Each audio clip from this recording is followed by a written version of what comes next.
Hey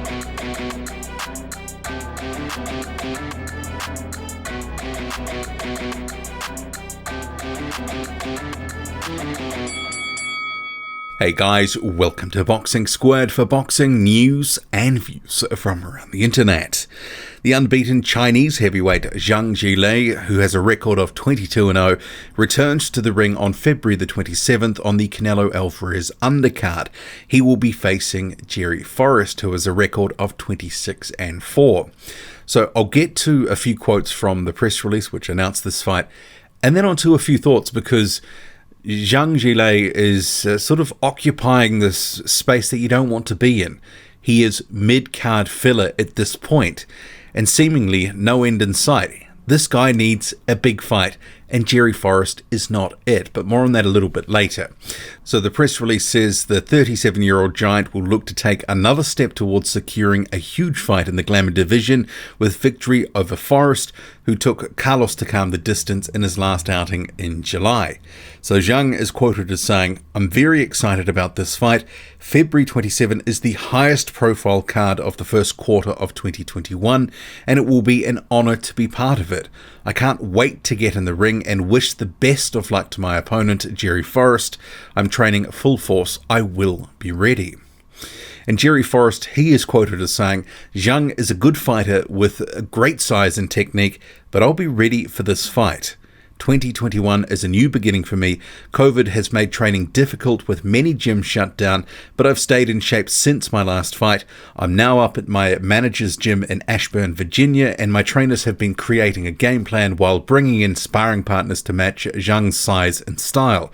I'm excited about this opportunity, and I'm looking forward to ending Zhang's unbeaten streak." So that is Jerry Forrest. So he has a record of 26-4, although it is a little bit deceiving because Forrest, for quite a number of years, fought at a very low level. He went on a lengthy unbeaten streak of about 5 years or so, 18 fights, and that really did pad his record out. So by the time he stepped back up and he fought Jermaine Franklin, he was, I think, 26-2, something like that, and he lost to Franklin and subsequently has also lost to Carlos Takam. And while that fight did go the distance, that was a fight that Forrest really wasn't in. It really wasn't as competitive as it should have been. Carlos Takam is pretty faded at this point, and I think it gives a level of where Forrest is really at, because Jerry Forrest had fought Jermaine Franklin, a very close encounter, but Carlos Takam, who is certainly on the decline, approaching 40, hasn't looked great in some recent fights.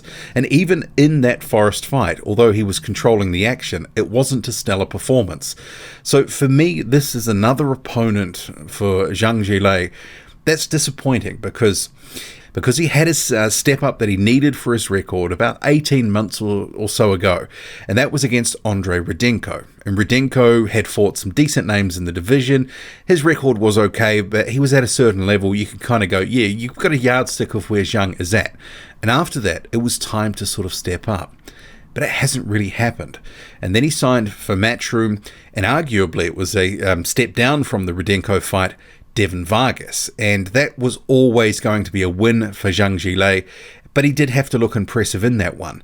And while it was an impressive knockout against Devin Vargas, the fight wasn't actually that impressive in terms of the performance overall. So I was kind of left with mixed feelings after that fight. And then now you have a fight that's sort of around the similar level. So we can sort of argue maybe Rudenko, Vargas, and Jerry Forrest, where they are in terms of that pecking order of those three, and maybe somewhere between, top 35 to top 60, they sort of slot in that sort of, area, somewhere there or thereabouts, I believe. And I do think that Devin Vargas, maybe he would lose to a guy like Jerry Forrest, but it's all kind of a muchness. It's mid-card filler. Zhang, at 37 years old, he needs a bigger and better fight. Not later, now. They talk about, securing a huge fight in the Glamour division. Well, where is it?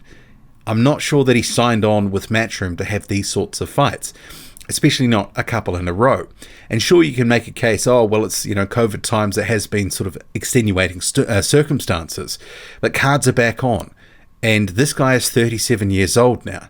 There's not really any time for him to be sort of mucking around with this sort of level of fight. He's either good enough or he's not. And he needs to be in that sort of fight now. He's had incremental step-ups, and now it's time for him to be in a better fight, because arguably this is just the same old story, mid-card filler. So I'm not really sort of thrilled about this fight, because I do think Zhang Zhilei will win. I do think that this is going to be a performance where he looks okay, but maybe nothing special.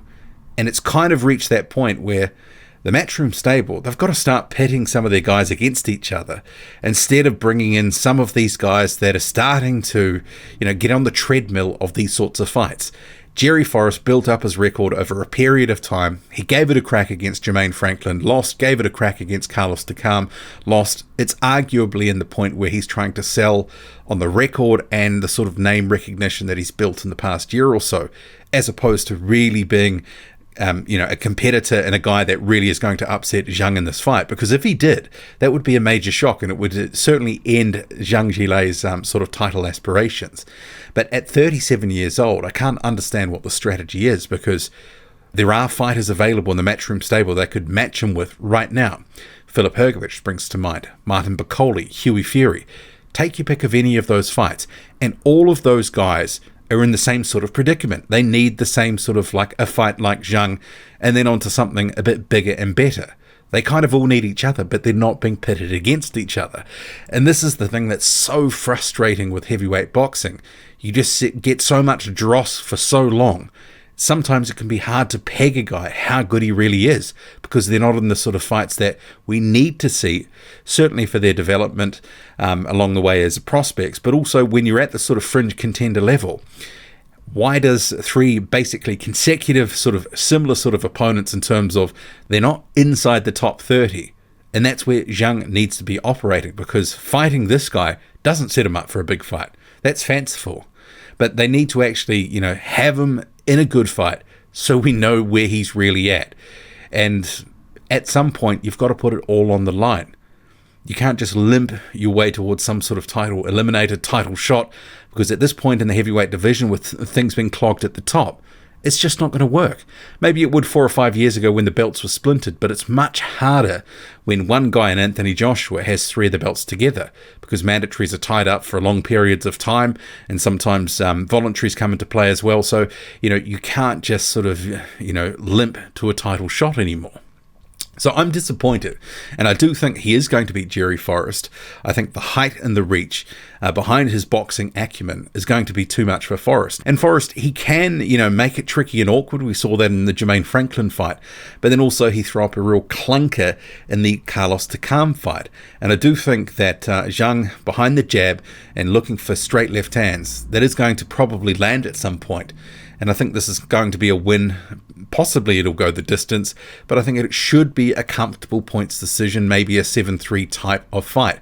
I think there will be moments of success for Forrest, but it won't be enough. What do you make of it all? Drop a comment, loud and often. Hit like, hit subscribe. Follow me on Twitter, boxing_squared. I'm out.